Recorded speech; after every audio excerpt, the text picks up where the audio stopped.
तो चलिए दोस्तों, मैं आप लोग के सामने फिर से एक बेटी विवाह गीत लेकर आई हूँ।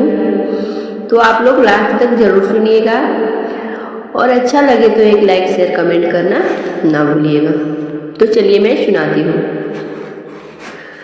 चमा चमा चमकीला पापा के मोहलिया, मड़ावे बैठल सब लोग। चमा चमा चमकीला पापा के मोहलिया, मड़ावे बैठल सब लोग। आधे मड़ौआ बैठे भाई से भतीजावा, आधे में ससुर के लोग, आधे में ससुर के लोग। चौके पर बैठल बोलेलन सुंदर दुल्हा, सुन धनिया राजा हमार। चौकी पर बैठल बोलेलन सुंदर दुल्हा, सुन धनिया राजा हमार। तनिए कबेनिया डोलावा मोरे धनिया, गरमी लागेला बड़ी जोर। तनिए कबेनिया डोलावा मोरे धनिया, गरमी लागेला बड़ी जोर।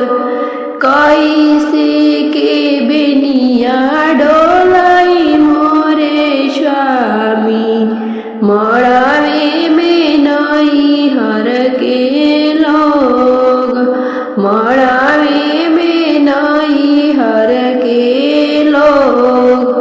आधे मड़ौआ बैठे भाई से भतीजावा, आधे में ससुर के लोग, आधे में ससुर के लोग।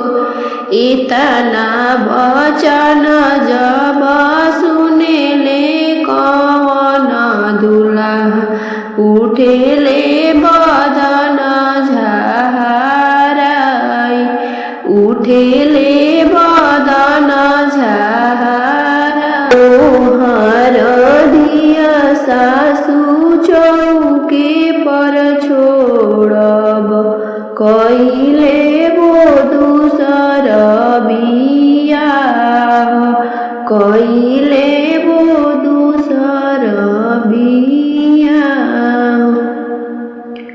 इतना वचन सुनी बेटी हो कौन बेटी, उठेली चुनरिया संभाल, उठेली चुनरिया संभाल।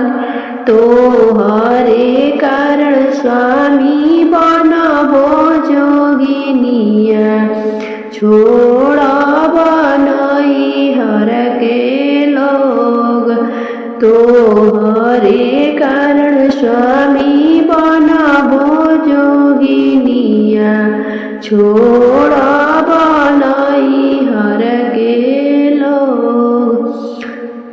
छोड़ब बाबा वरु भाई, छोड़ब कुल परिवार। छोड़ब बाबा वरु से भाई हो, छोड़